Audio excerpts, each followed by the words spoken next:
Boy, that escalated quickly. I mean, that really got out of hand fast. Putin was certain that NATO would fracture. I met with him right after being elected president,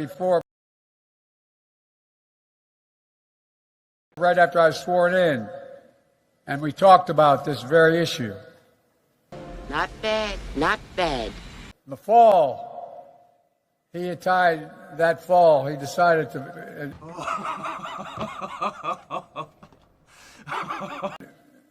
Look, I shouldn't get into this probably.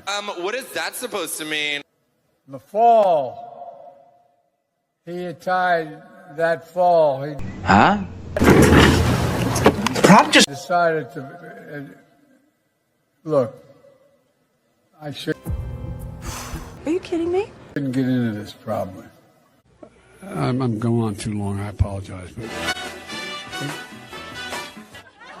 Drama.